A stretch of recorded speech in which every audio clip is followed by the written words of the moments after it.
You're listening to the Visionary Lifestyle Podcast, the show that's dedicated to raising consciousness and empowering you to activate your highest potential. I'm your host, Magda Freedom Rod. Our guest today is Eoin Finn. Eoin is a yogi, surfer, and blissologist from Vancouver, British Columbia. A philosophy graduate, he has been deepening his understanding of meditation, yoga, and Eastern philosophy since 1989. In the mid-90s, he moved to Maui and learned Ashtanga and Power Yoga, and later Vinjana Yoga. He's been teaching yoga for 18 years now. He's a karma yogi with a deep passion for the oceans and a connection and reverence for nature that is truly inspiring. His yoga teacher trainings generally include a lot of education about the environment, as well as hands-on projects to help clean and protect it. His Ecokarma program is replacing endangered coral in Key Largo, Florida, and beyond. Eoin says, karma is the offering of unselfish service, our offering to the world. I want us to connect our love for ecology with both the physical yoga practice and selfless service of karma yoga. I caught up with Eoin at the Bali Spirit Festival, and we dropped in about the state of the oceans, the effects of overfishing and carbon on the oceans, and what it means to be a karma yogi. He shares his love for nature, explains his main goal in life, and guides us on his path of blissology. If you go back to my first episode and listen to the 7 steps of activating your highest potential show, you'll see that Eoin really speaks to one of my points, which is seva, or being in service, sometimes known as karma yoga. I'm really impressed with Eoin's dedication to educating and inspiring people to pay attention to what's happening to the oceans and empowering them to find their own inner power and voice to be the change we want to see in the world. Take a listen and let me know your thoughts. I'm always happy to receive emails from you guys. Just drop me a line at visionary-lifestyle.com. As usual, there are links to the books mentioned as well as links to Eoin's work in the show notes, which you'll find at visionary-lifestyle.com/podcast. And now, on with the show. Enjoy. Eoin Finn, welcome to the show. Thanks for having me. Yay! It's happening. I have to tell you that you were my number one interview from the Bali Spirit Fest. You were the one that I wanted the most. Cool. Because in my view, what you represent is everything that I'm talking about on the show. Sweet. So it's yoga, it's meditation, it's activism, it's appreciation for the environment. These are all the things that are most important to me, and that I want to. These are the conversations that I really want people to hear. So I'm super stoked for your time here today. Your brand that you've created is Blissology. Yeah. Right? Tell us about Blissology. Blissology, actually, the term is something I use since I was in university. I was a philosophy major. Actually, my goal was to teach the philosophy of love. And whenever I told my friends what I studied, I just made it simple and called it Blissology.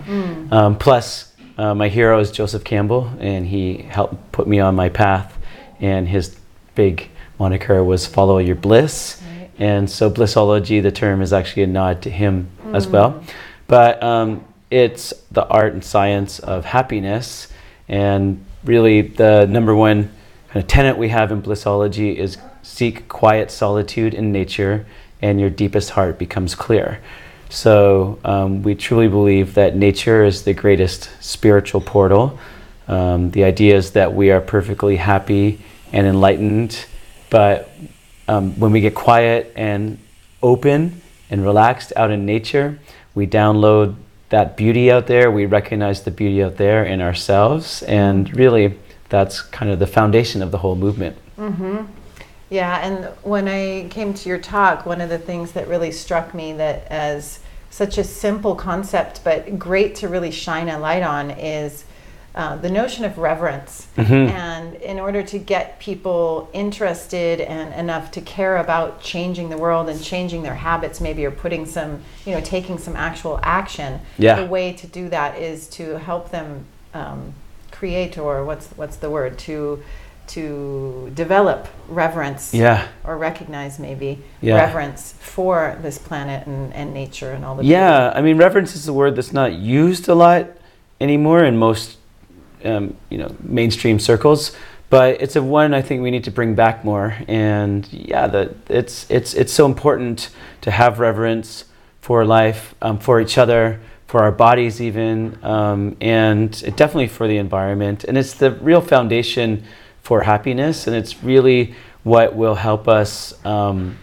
leave a positive legacy here also. It's, even for you and everyone listening who's concerned about the environment, it really starts with reverence as well. And, I looked it up on Wikipedia, and one of the terms that comes up in the definition of reverence is increasing one's capacity for greatness. So to really be able to see the awe, the miracle in things is just such a joy. Yeah. Right, and when we care about something, when we have reverence for something, we're more inclined to take care of it. Yeah. Right? I mean, that just comes naturally. Yeah, I know we're going to talk about Ecokarma, but the tagline for the Ecokarma movement we started is revere, protect, respect. Actually, the other way around, revere, respect, protect. And that's it. But it has to start with reverence. So, I mean, one of the things we ask people to do in Blissology is to take 10 minutes every day and have what we call a nature appreciation moment. So, really... okay, this is homework for everyone listening. It's homework, and it takes 10 minutes. And so I'm not asking you to, spend your whole day out in Yosemite or something, but even if you live in New York, whatever, take the time to find some kind of nature. And then the idea is the main thing we got to do is get out of the crush of time, because we're so time crushed in modern living that, of course, we want to have reverence for ourselves and our communities and the world out there, but most of us are so busy, myself included, that I need to take this 10 minutes of nature appreciation. And really, I do a whole course called Yogic by Nature, and it's about bringing yoga and philosophy and happiness back into nature. And I used to call it nature meditation, but I realized that meditation is like a serious, hard thing for most people. And just be with nature, be with life unfolding. And people are like, am I allowed to watch the bees? I'm like, yeah, watch the bees. What about the tadpoles and the crabs? I'm like, yeah, just don't feel the crush of time, relax and enjoy the process, and let kind of the harmony come from our bodies with nature. And so that's a big part of it, is to take a nature appreciation moment every day. I love 10 that. minutes. Yeah. And like I mentioned, I have a super busy life, and it's just the one thing I commit to every day, where I'll just, I tell people, put away your smartphone and open up your heart phone. Oh, that's good. And just receive the transmission of the beautiful for 10 minutes. And so, people want to meditate and be mindful, and I'm all for it. But I feel like the purpose of all that is so we can get out into nature and really feel the beauty in our hearts. Yeah, and be connected to it, right? And even recognizing the symbiotic relationship and how we are nature and nature is us, and recognizing it in us and vice versa. Exactly. I mean, what I say about that is the more I blur the line between where I end and where nature begins, the happier I am. Yeah. Ooh, I love that. That's a good nugget. Yeah, let's blur those lines. Right? And tap into our bliss. And it's possible, even let's say you're on the 25th floor of a building in Hong Kong or something, and it's possible to even bring that into your yoga practice. Mindful breath is really feeling where the breath's coming from. And we learn in grade school, of course, it comes from trees, in plankton, out in the ocean, all this stuff, but to actually feel it with our hearts and to make our yoga practice kind of a ritual or ceremony that actually connects our hearts back to nature, even in busy cities, is such an important part of the process. Yeah, I think a big piece too is just having the awareness, when you say about being on the 25th floor in a building in Hong Kong, it's well, how do you get that 10-minute nature break? I mean, I guess in that situation, if you, maybe there's a garden somewhere that you can come and sit, in front of some plants or something. But if not, I mean, you can go there in your imagination, right? Yeah. I mean, bring the awareness, knowing that you are still part of it, even though you're maybe sitting in a cement room. Well, I actually think that, I'm funny we're talking about Hong Kong. I actually feel like, the Chinese were really onto something with Qigong and Tai Chi. That there is, I mean, my central theory is that we humans have energy fields, and the earth itself has an energy field. Everything living has a kind of a field around it. And the thing that we need to do, like two guitar strings need to become in harmony. And so, I mean, the whole thing is we think of a city as distinct from nature, but, really the rubber's from the trees, and the gas, the oil is from dinosaur bones down on the earth, and the glass is from sand.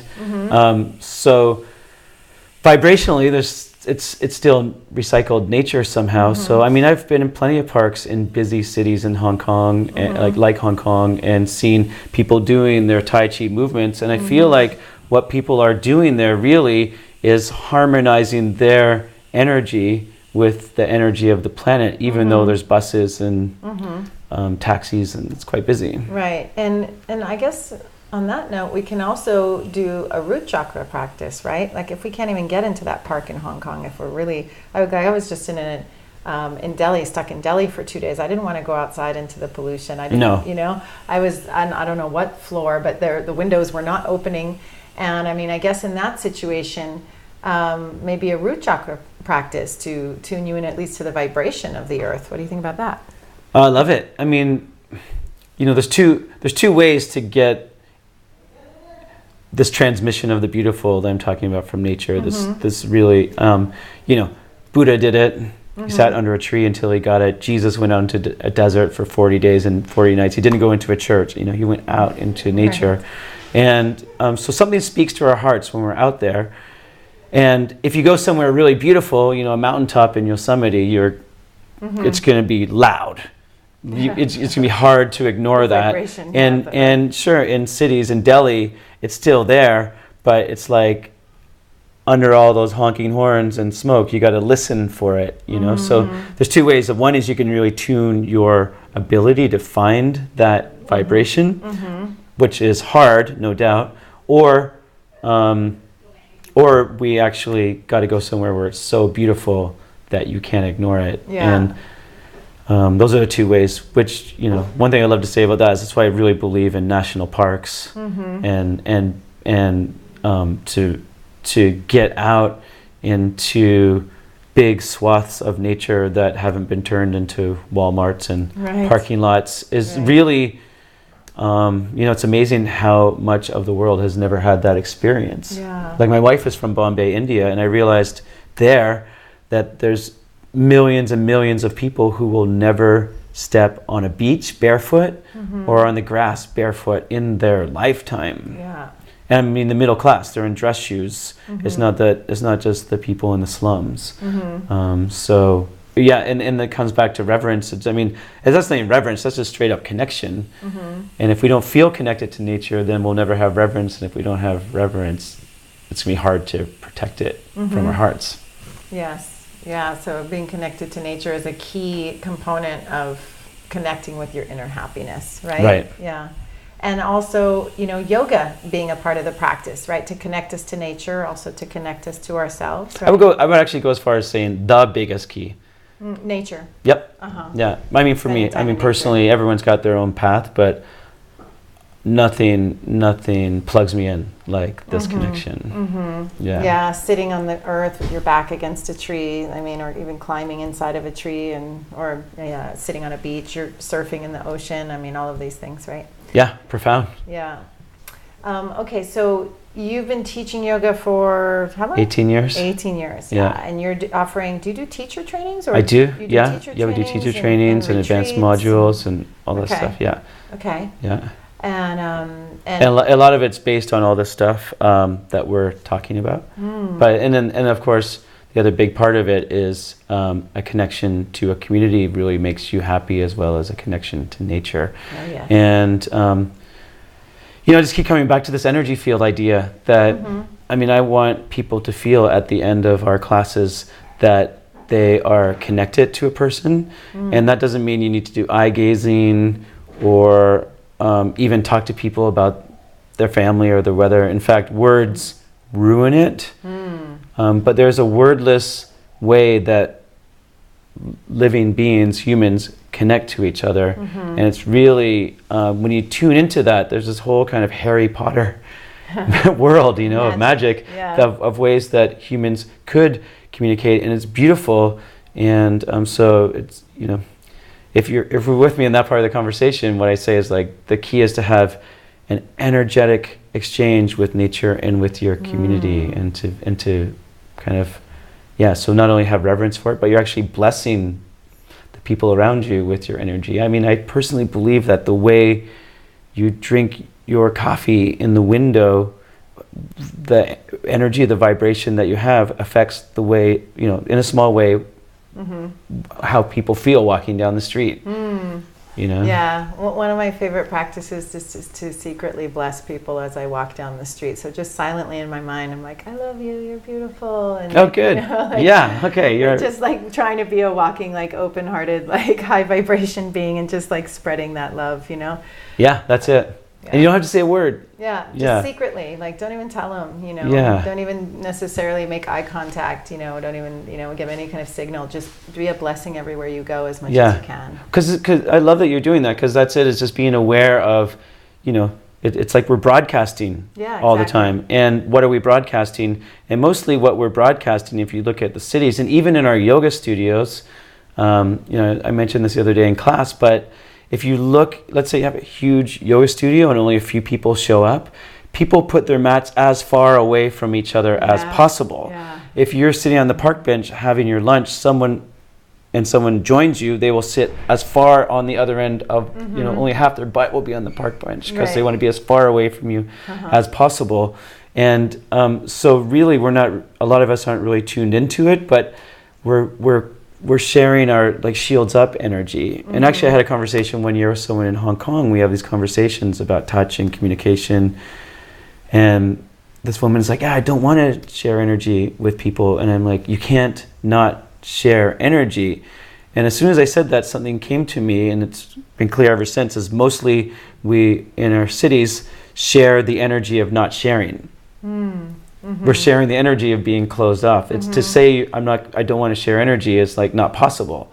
Yeah, it's impossible not. Even physics tells us we are energetic beings. Our fields are overlapping whether we want them to. And so most of the energy we're sharing is like, don't talk to me. And I'm like, why don't we have a field that says, you know, everyone says, I don't have time to talk to you right now, but have a beautiful day. Right. You know? Yeah. I guess a lot of that's coming from fear, sadly. You know, it's like fear or love in any choice. And in any moment we have a choice of one or the other, right? And sadly, a lot of our world is conditioned to fear. Oh, I don't have enough time. I'm afraid I'm not going to have enough time to do everything I need to do if I take the time to interact with this person. And who knows? Yeah. Right?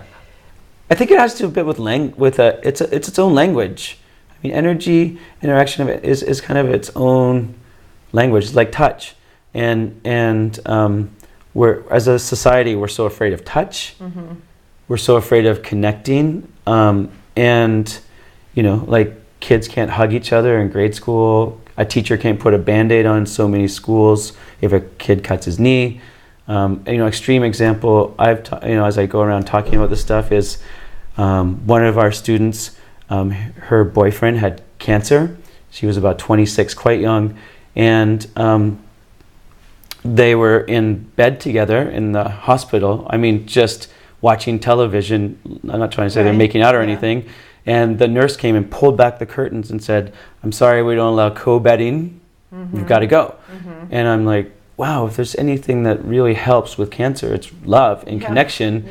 But, you know, we've kind of sterilized our lives in all forms of touch, and our energy fields touch. And so we just don't know this language. It's like a foreign language to us. It's not taught to us. And then if we try and pull back all the time, then you don't learn French by not speaking French. Right. You know what I mean? You actually have to learn this language. So we need to like actually teach each other. It takes work. Yeah, it's important. Yeah, and that kind of all comes back to the point of connection. So if we go back to the the connection to nature. Let's get into Ecokarma. Sure. One of your projects, your passion projects, right? So So yeah, I mean, I think definitely it's clear that I'm super inspired by nature, and I want people to feel inspired by nature. I want the yoga movement to be about connection to nature. I feel like this is the real big next evolution, which is actually old school. I mean, the yogis did the yoga in the forest originally. And we want to have reverence. And then I'm also a surfer. And so we started a project called Ecokarma. And the idea there is that, sure, it's great to feel inspired by nature, to let your heart be open by nature, but can we actually take the time and be a steward for the planet? And in particular, what an Ecokarma retreat is about, is to do yoga in the morning, and then instead of going to a spa and having a massage or your nails done, or even meditating, whatever, we actually roll up our sleeves, and currently we're working on coral. So we transplant coral. We did in Key Largo, here in Bali, and in Australia also. So that's it. It's the idea is that we want to see quantifiable change. So what's the problem? Why do we need to even do that with coral? Help us understand, educate us about the issue with coral. Coral is, it's a massive, huge issue. And why we picked coral is because, what I was mentioning in the talk the other day is that there's two real big things that are affecting the ocean negatively, and that's overfishing and carbon. There's a lot of other problems, plastic, but those are such huge problems to take on. It's like, if you want to take on hunger in a country, it has a face, right, and it's easier for people to visualize it. But the ocean is so out of sight, out of mind for most people. It was super hard. So coral was the thing we landed on as a really great kind of project to do something about, because actually you can restore coral, and most people don't realize. I talk to people all the time and like, what's wrong with coral? Right. And the fact is that 1% of the ocean is coral, but 25% of marine creatures actually live on coral reefs. And so if the coral disappears, we lose 25% of the life in the ocean. Yes. Which is pretty extreme. Probably more if you look at how the interdependent the species are there. Yeah, so at least 25%. Yeah, because probably a large part of the creatures that don't go to the reefs to feed eat the creatures that do. So yeah, it's massive. And by current estimates, they're saying by 2050, no more coral. This is, which is coming soon. Terrifying. 2050 is like tomorrow, it feels right. like. And this is in addition to the over 90% of the big fish that are already gone from the ocean. Like, the oceans are in big trouble. Yeah. I was in Australia last year, and in the northern Great Barrier Reef, 2/3 of the coral are gone. And it's kind of exponential. There's so many, it's just such a downward spiral, that because once those corals die, they break off. They bleach, and then those break, and then when the storms come, they like bowling balls just whip up. It's like devastation. And they get bleached because of the climate change, right? Were you saying something about the temperature of the ocean goes up and that bleaches the coral? Yeah, even 1 or 2 degrees Celsius makes a huge difference. So the coral doesn't like the water being above 29 degrees Celsius or 85 Fahrenheit. And we had a couple of winters like that now, definitely with the El Nino year, and the water temperatures are rising. So for me, I just couldn't live with doing nothing about it anymore. And especially being a surfer, and literally you would go surfing somewhere, and let's say in Indonesia, and you'd come back a year later, and it would be a totally different place. Yeah, like that fast. It was gone. Yeah, so just in 1 year. Day and night. You're watching it. Like, you're watching it. Take a camera and document it year by year. It might even take just a couple of years. and no more fish. It's like it's just like it's like going. It's like seeing a city and going back and seeing like after a nuclear bomb or something, tumbleweed kind of thing. Yeah. It's I I know it's a Band-Aid solution, the work we do with the coral. I mean, it doesn't really address the problem of the rising temperatures. But there is stuff that you can do. And I've a foundation called Coral Restoration Foundation in Key Largo, Florida. That's where we did our first Ecokarma retreat. And this guy, Ken Niedermeyer, actually for his daughter's 8th grade science fair project, figured out that coral is like succulents. So you can take a cutting of the coral and grow it under the water, and it will grow, something the size of your pinky will grow to like half the size of a basketball in 6 months. And so it's mostly the elkhorn and staghorn coral that we work with there. And then it gets kind of glued or epoxied down onto the reefs. And so I was saying about the Ecokarma, one thing we do is it's got to be quantifiable change. So I set a goal, actually on my birthday a couple of years ago when we did our first one, to transplant 1 square kilometer of reef, and that's what we did. Beautiful. And we're doing it here now in Bali next month. So this is creating homes for the algae and the fish and, right? Yes. All this marine life. Yeah. And the benefit of that, just so we can really connect all the dots for people listening, why this is important is the ocean is our source of, excuse me, the ocean is our source of much of the oxygen that we breathe, right? Sure. Yeah. I mean, every second breath we take comes from plankton. I mean, we think of it as coming from trees, which is true, but there's a lot of green creatures in the ocean that are creating every second breath, also known as half of our breath. Exactly. 50% of our oxygen. Yeah, whether you live in Iowa or, in the Caribbean beside the ocean, it's still going to be the same. Yeah, so we're totally interdependent on it. And I mean, there's a hard look we need to have at it, meaning, I even hate bringing it up because sometimes people are like, oh God, it's doom and gloom. But it's we got to take a wake up call. And I've read a lot of books about it. And one was called Seasick. And one of the researchers looked at the data, and we were totally peeing in our own well so much that actually she was looking at it going, we're dooming ourselves. And she actually went catatonic for 2 weeks, couldn't, after really semi-coma, after really understanding how serious the issues are. Yeah.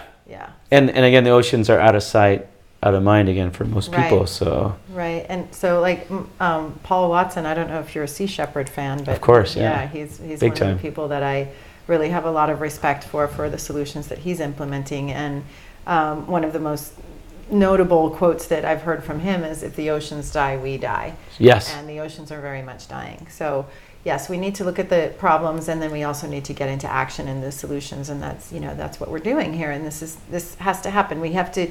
What was it you said the other day about the head in the sand? Yeah. As yogis. Yeah.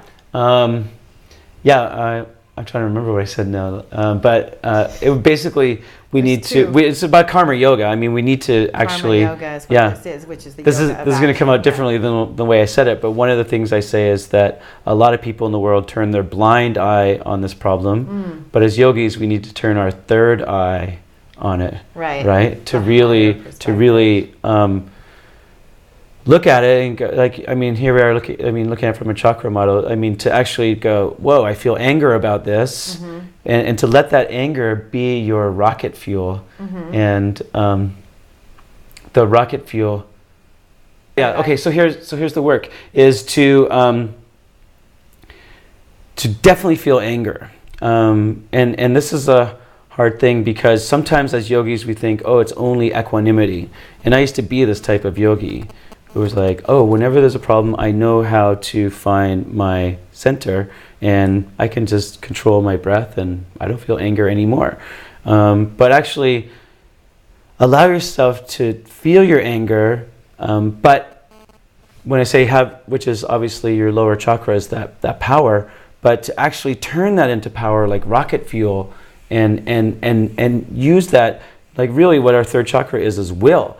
And there's no problem with will in the world. It's only when our will is unplugged from our heart and from our higher knowledge. So if we can keep that anger we feel, like turn it into, again, turbo jet fuel to make changes and to fuel up your will, but to let your consciousness come from the higher place and really make sure the changes we do come from there. Right. So if we go back to, I love this, talking about it in terms of the chakra model, because if we start with Manipura, with the solar plexus, right, and we charge that up, and we put it, the anger is maybe fueling from there, and we bring that into action, right? That is our action, right? Yeah. Our action stems from there, those 72,000 channels of energy, and then we bring it up into the heart, right? So that it's coming from the right place. It's coming from compassion, essentially, for the world, right? And unconditional love. Yeah. And then up, so important with the activism, into the throat, right? Into the voice. So we have to use our voice. I mean, we're doing it right now with this show. Yeah. And I just always want to encourage people to use our voice, because silence is complacency, right? Yeah. And it's even more than complacency. It's like unspoken agreement, right? If you're not doing anything about it, if you're just sitting on the sidelines and not talking about it, and so the voice is so important, and I love it. Then we go up into the third eye, and we're seeing it all from the higher perspective. Yeah, and this idea of it's kind of a revisioning of yoga. It's karma yoga. It's doing the action out into the world. I mean, it's actually not a revision. Actually, old vision is total good Bhagavad Gita, really, of like really getting in touch with your higher wisdom and making the hard changes you need to make in the world from that place. But if we only think that yoga is, our peaceful place, and life is going to be a peaceful ashram the whole time, then, and that's the goal, then it's going to be a problem, we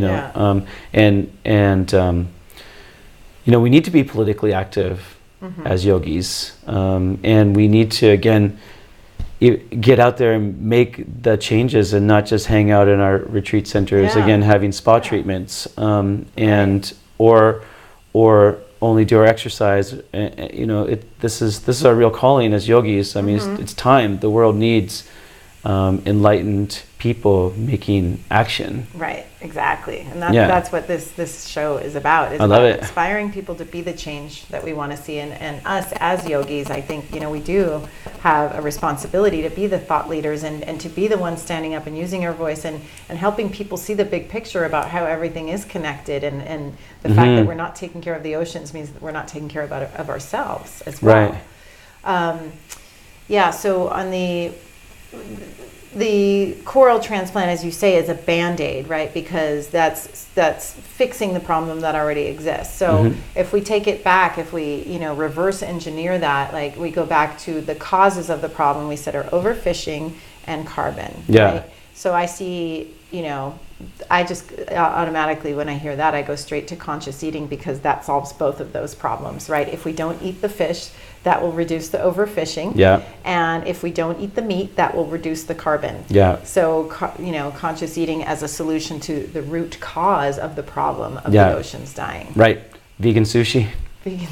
All the There's, way. I mean, you know what? That's the whole thing, is people think like, avocado rolls are vegan sushi, but there's such amazing vegan sushi restaurants. If you like, touchy subject, but but that's the whole thing. If people know how to make sauces, like I'm telling you right now, one of my goals is to turn people on to vegan sushi. And if you think of just a few slices of cucumber inside of rice and nori paper, that's not it. It's like, although that sounds really good to me. It's good too. That's good. It's good enough. But I'm telling you, I've get people off of sushi. I like make a point of finding amazing vegan sushi restaurants. The best one I've ever been to is, by the way, in Montreal, Canada.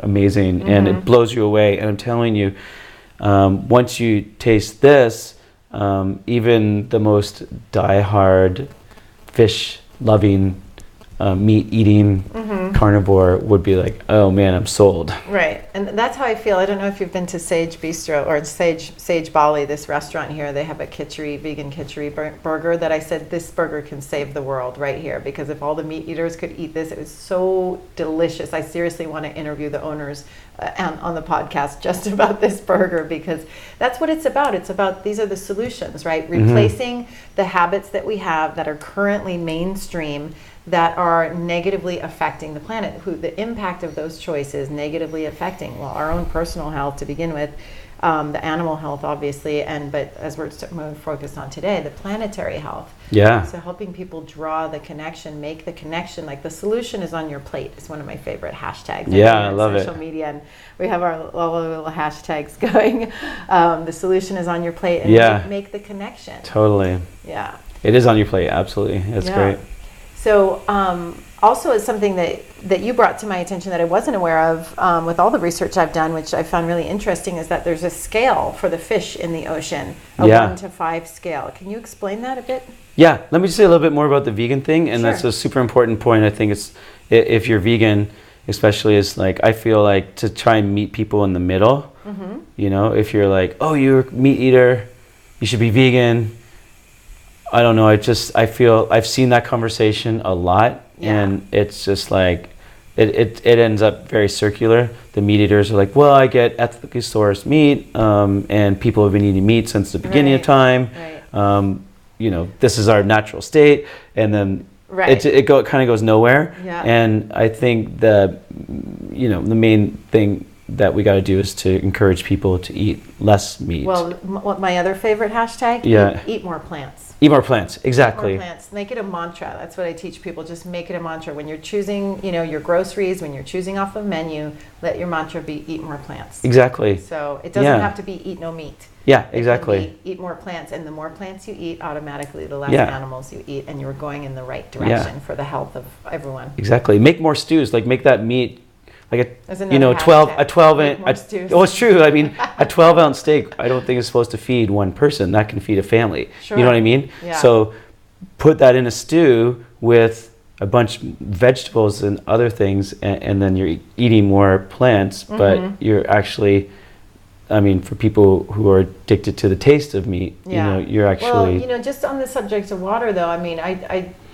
I'm not going to be, your hashtag can be eat more stews with meat in them. Mine is still going to be eat more plants, because I've done so much research, and I recognize that one 12-ounce steak, I mean, that's about 4,000 gallons of fresh water. And as we're talking about water in the oceans, I mean, there's such limited fresh water. We're almost, having water wars now. I mean, the water is the first thing I think of as a resource that we're losing with the meat. And then the carbon, we're clear cutting, the Amazon rainforest. And brutal rate. At a brutal rate, and planting GMO crops to feed the cows. I mean, it's so huge. I mean, that's the one I get really depressed about when I really look at that. Like, some people will read about the ocean and go catatonic. I can get catatonic over the stats like that meat is causing, because it's easy. It's an easy thing for us to replace. That's the thing. We have replacements for it now. So there are some people, for limited amounts of time might need it for medical reasons to get back into balance. But certainly the way we're consuming meat as a society can shift in a way that will make everybody healthier. So I don't know, I'm very much into encouraging people to, we'll just leave it for now, eat more plants. Right? I was saying the same thing. I was just trying to keep the conversation open for the people who would just be like, or the standoff people. And that's really important, and this is something that I'm constantly working on. And actually, we should spend another minute on this, because what I don't want to do is be fanatical, and I don't want to turn people off of, I say one comment and they go, oh, I'm not listening to this anymore. Like, I want to keep the door open for the conversation, and that's what are the issues that, like, why are you eating meat? Like, let's break it down, let's unpack it. Why what is that about? And let's answer those concerns. You know. And not ever coming from a place of judgment, like, oh, you're bad because you eat meat. No, I want people to make informed decisions. So this is about education and empowerment and conscious eating. I just interviewed one yoga teacher whose husband is Native American, and she was talking about how he eats meat, and catches the animal, and they have this huge ceremony, and they use every part of the animal. Like, that's conscious eating, and that's still including meat. So it's not this fanatical stance of like meat is bad and plants are good. It's just I want to see people. I want to encourage people to eat consciously, to think about the impact of the choices that they make. And food is just one of those that it's once you get your mind out of it and your conditioning out of it, once you get past that, which is the big part, I guess, the solutions are there. The replacements are there. You know? If somebody really needs that meat texture or whatever, you can get Gardein in the United States, has like amazingly delicious things that taste just like meat. If you need it for the texture, like that's a good transitional, plan. Like, I don't know, nutritionally, I'm just not on the camp that anybody really needs it, but we can have a whole show about that one day. But no, I'm with you. I mean, and just going back to the scale, for the fish, trophic scale. The trophic scale. So that one's about. There's a scale between 1 and 5 on the ocean. It's called trophic scale, and basically, plankton would be on the bottom, and sharks would be on the top at number 5. And so. The book, if anyone wants to pick it up, is by Taras Gresko, called Bottom Feeder. He talks a lot about this, and the name of his book actually comes from that trophic scale, really. So basically, most of the animals in the ocean from 3 to 5 are gone, so that's are disappearing. We say the 90%. Yeah, tunas, the bigger fish have disappeared or are disappearing. And pick your statistics, 70 to 90% gone. But actually a lot of the ones at the bottom are thriving. The jellyfish, the lobsters, these types of things are actually But not increasing. The plankton, right? What's the state of the plankton? Yeah, plankton's doing okay. I mean, I shouldn't talk like a scientist, but I think that it's in danger. Plankton's definitely in danger if the oceans do warm up too much. Yeah. It would seem to me that they'd be quite sensitive, right? Because they're just tiny little guys, right? And it seems to me that if the temperature goes up, it seems to me they'd be fragile and vulnerable. I don't know. That's just a total guess. Best book on that one, again, I said it already, is Seasick. They talk a lot about that. Definitely they're susceptible to higher ocean temperatures. Right. Yeah, so it's likely we could. Yeah, I know. we could actually destroy the breath of life. Yeah, that's the bad news. So if people are eating fish, what the fish that people are generally consuming, which part of the scale do those generally fall in? Do you know? I think mostly. I mean, obviously we love the higher ranking ones because those are the ones that disappear a lot. I mean, the bluefin tuna is the huge one. I don't know if you know about that, but in sushi, that's a massive one. Yeah, the major problem with the bluefin tunas is they actually don't breed until after 10 years of age, something like that. And then, so most of them get caught before they reach sexual maturity, and and plus, obviously, we have such a taste for them. They're one of the more desired maguro sushi options. And so the problem with those disappearing is what? Well, we can't get them back. I mean, sure, it throws the ocean out of balance, no doubt. I mean, the real big sad thing is that we had a chance to put a moratorium on it, but it got voted down. Oh, really? Yeah, and there's only, at that point, there's only 10% of them left. I actually did a tour when I was in Japan of Tsukiji Market. It's where fish, I mean, the other problem with the fish industry, and you mentioned carbon, is that you got to go to Tsukiji Market in Japan to see this. I mean, the next biggest market after that is in London, and the amount of fish they sell in 2 weeks in Tsukiji is like a year in London. Like, there's most of the fish go through there, like kind of flowers do in Amsterdam in the flower trade, and so people will buy their tuna, for example, in this market in Japan, and I went there. It was unbelievable. It was like football field hanger, like a hangers the size of football fields, all put together, and the sushi's the tunas, for example, they bandsaw them, they're frozen, and people buy them, and then they're FedExed out to somewhere the next day. So, I mean, they're do the carbon estimate on that, right? I mean, it has to go to Japan, get sold, and then get shipped out.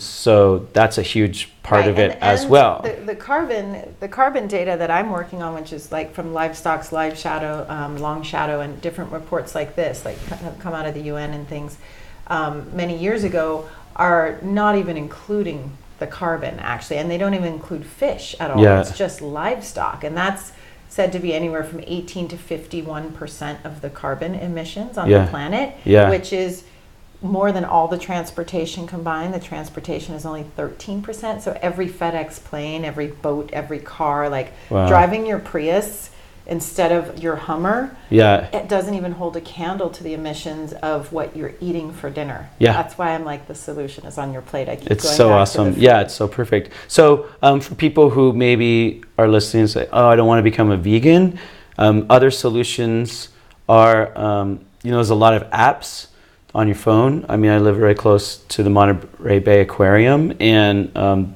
they have one called Seafood Watch, Monterey Bay Aquarium Seafood Watch. And you can look up, let's say you're like, I'm not going to give up eating sushi. If that's you listening, get that app, or there'll be a lot of other apps like that. And if you go, if you're out for a fish meal and you say, is this shrimp line caught, or is this fish line caught? Where is it from? It will tell you like high risk, avoid.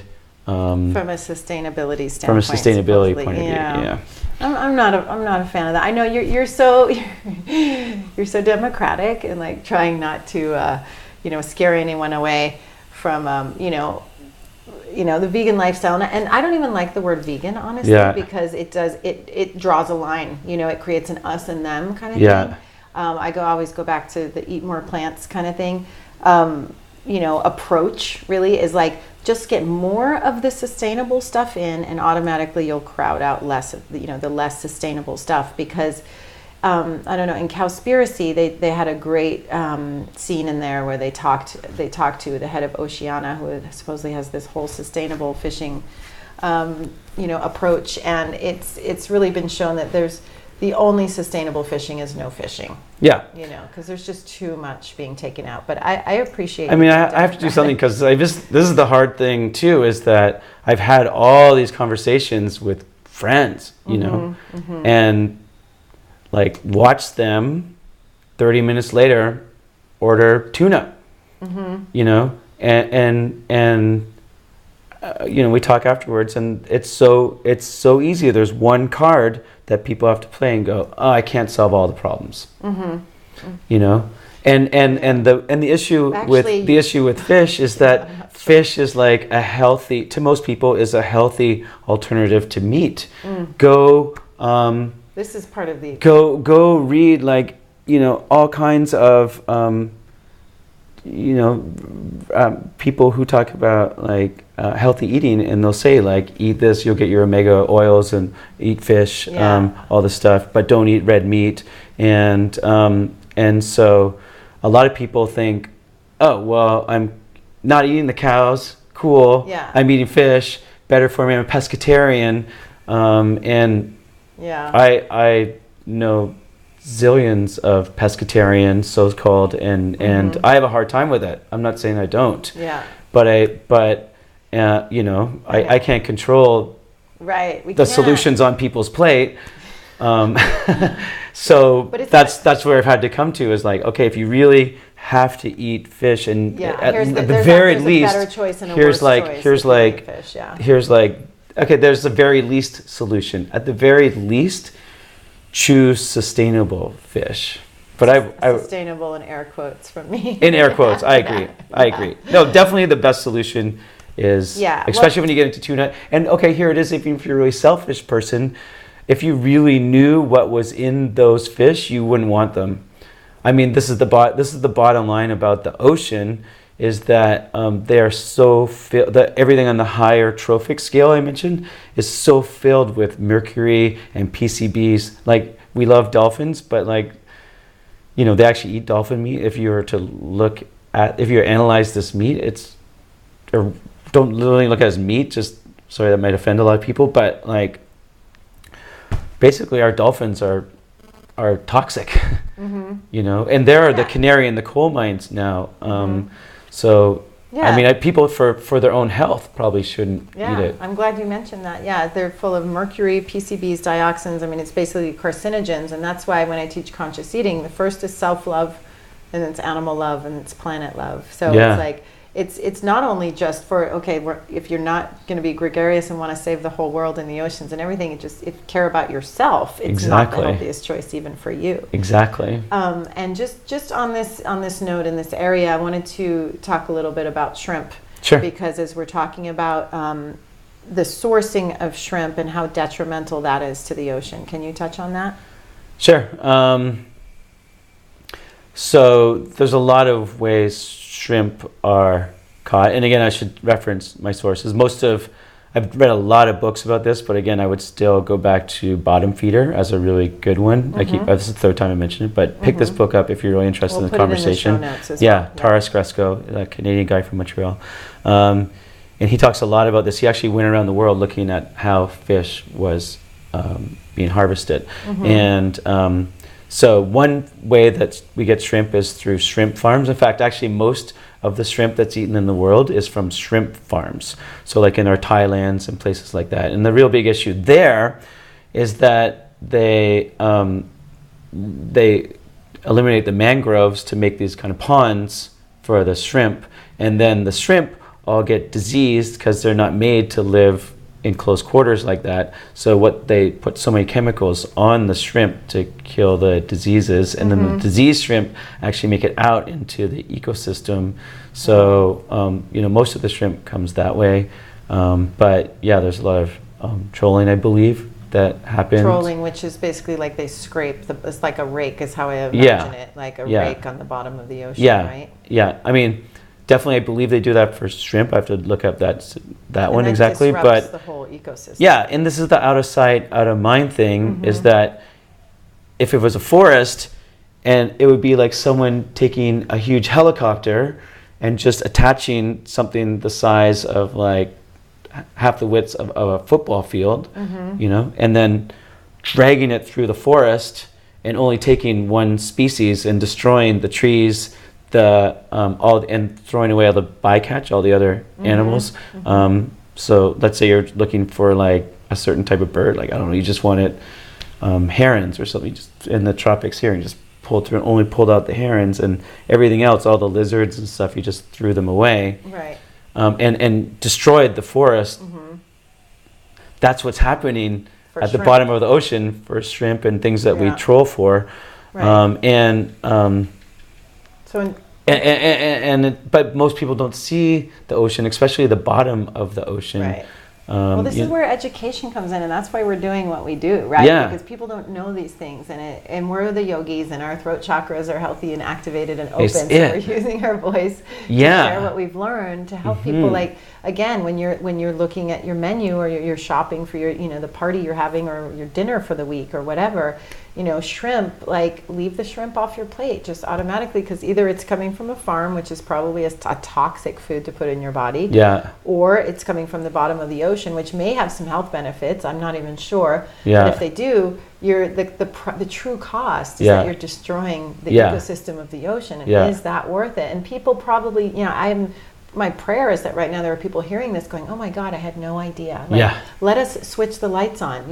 There's a better way. There's a better way. Gardein again makes like a fake shrimp. Like, if you need to have that flavor, like, cool, once in a while, and that's a processed food. It's not my highest vibration choice for the body temple. But it's an option to kind of get you through the transition until you find other delicious things that you really enjoy that are more sustainable. Exactly. And this is it. This is Karma Yoga. Bring it back to our yoga. It's just like, what type of yogi are you? And to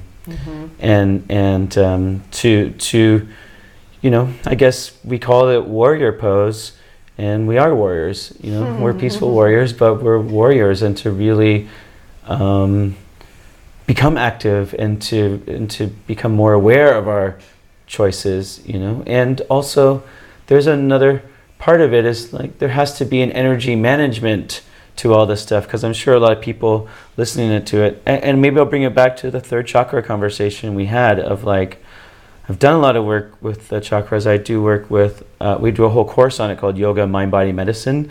And so I work with a Harvard trained integrative medicine doctor, and we look at the endocrine system and the chakra system, and we do a lot of really cool stuff. And so in my own personal work, and I think everyone listening can tell I'm passionate about this stuff, you can really disempower your third chakra. And this is the big thing, is like in yoga, we view it a lot of times as the ego, and even there's books out there saying the ego is not my amigo and all that stuff, right? And so, but again, the work is not to neuter this third chakra energy. Don't just try and cut it out. Actually, I've mentioned already, but use it as fuel. And so in my own explorations, I feel this energy, and it's at the solar plexus, below the rib cage. And if you look at environmentally what's happening, a lot of people will start to droop. Their chest will come down towards their belly button, and they just droop and go, oh man, can I swear? Yeah, we're fucked. We have no hope. And there's just, that's it. And then and that is the deflated third chakra. You're actually disempowered. Right. And then there's some people who get really fired up and like, we got to do some stuff and like become really strong activists. And then we want to actually, like, when you look at what happens there, when we have these conversations with the people that aren't listening, we want to overpower them. So you either become underpowered in this third chakra, or we try and overpower people. And the work is to become, I think, empowered. This is the yoga. And so like, it's a big conversation. I mean, like, I go to yoga studios all around the world, and I hear people saying like, leave your ego at the door. And I'm like, no, your ego, your will is like, this is an important part of it. Don't try and like cut that part of yourself out. It can't rule you, but it is like incredibly powerful. And in my own self, like one of the things we did in this course is I really looked at the old text for 2 years. I spent looking at it, and I tried to create the exact meditation of Kundalini in the chakras. And I too had this. I'm saying this because I had this little bias about the third chakra. Like, oh, you shouldn't. It's like, not. We got to be in our hearts, and the ego is the enemy of the heart. And when I did this meditation, it was so empowering. I really realized I wouldn't be doing this Ecokarma work if my third chakra wasn't active.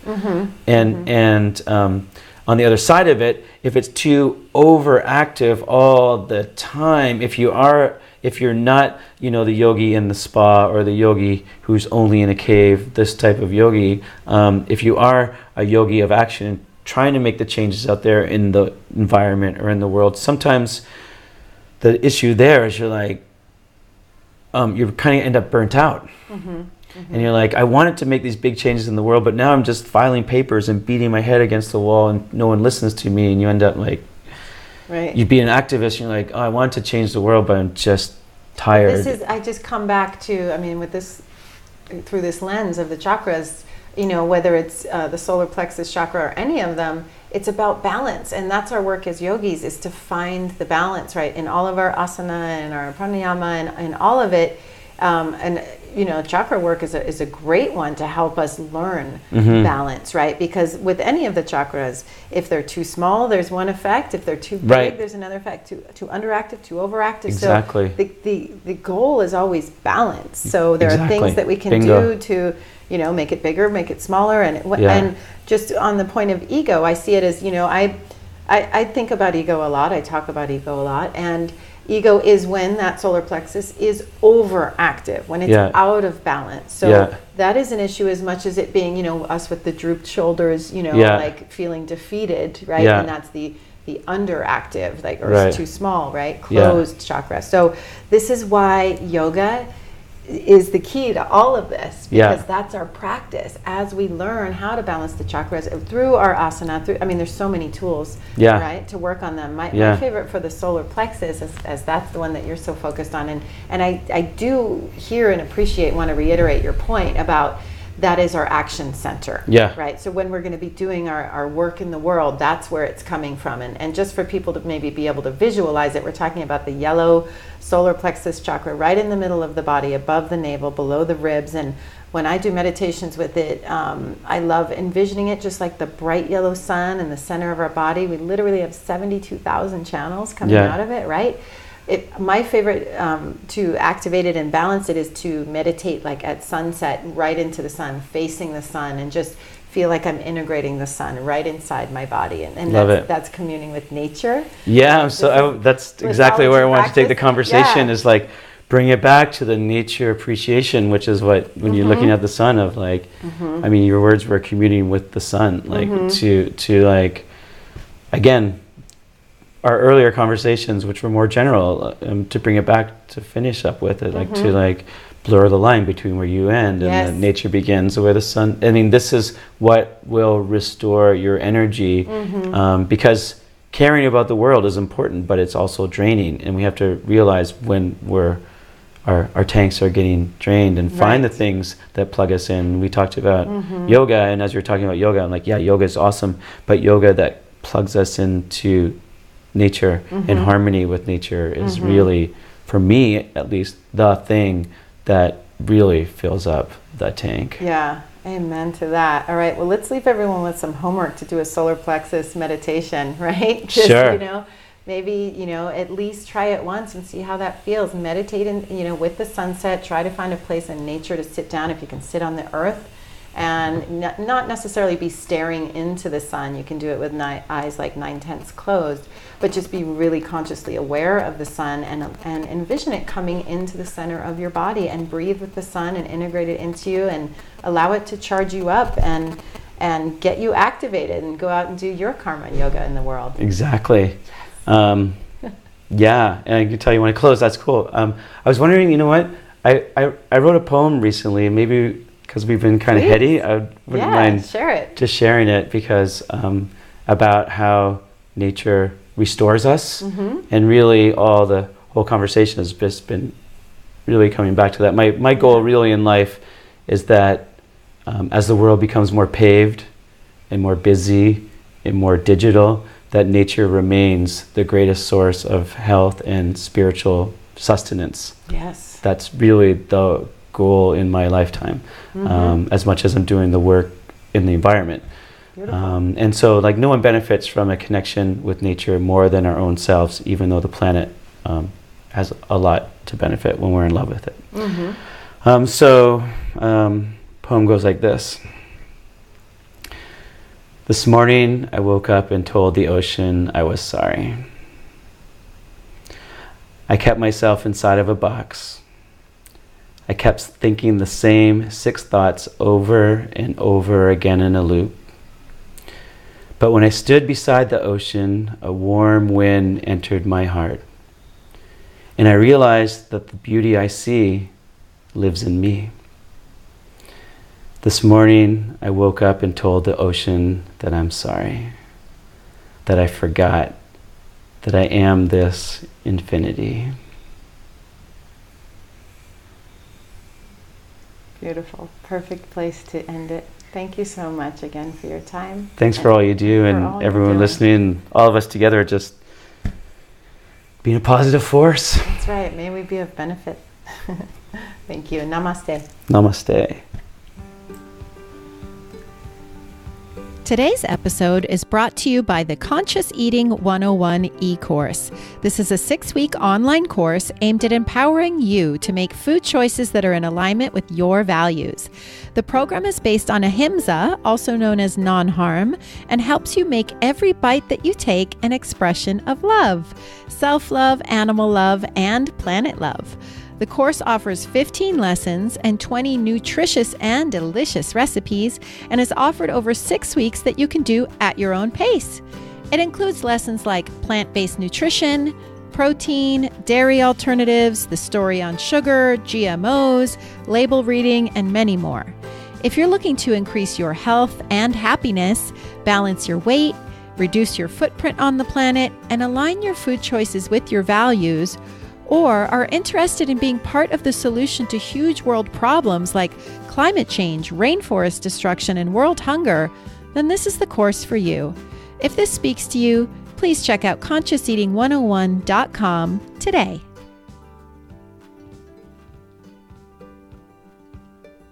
Thanks so much for answering the call to be here today. I'm so glad you're part of our tribe of activated rainbow warriors. If you found the show in any way empowering or inspiring, I would be so grateful if you would share the show on social media or with friends and family that you think would benefit from these conversations. And also, rate and review the show in iTunes. This is really the very best way to help support the show and help us get noticed by others who are looking for the sort of content that we're sharing. Now notice there are no outside ads playing here. That's because the show is supported by you, the listener. You can become a patron of the show with a small monthly donation by checking out the perks on our Patreon page at patreon.com/visionary lifestyle and signing up there. There's also a one-time donation button on the podcast page of the website if that suits you better. And just so you know, your donations help to cover the necessary out-of-pocket monthly expenses to produce the show and will also help us grow so we can inspire and educate even more people. And hey tribe, I'd love to hear from you. Visit me at visionary-lifestyle.com and please tell me your comments and questions. I really look forward to connecting with you. I love you. Namaste.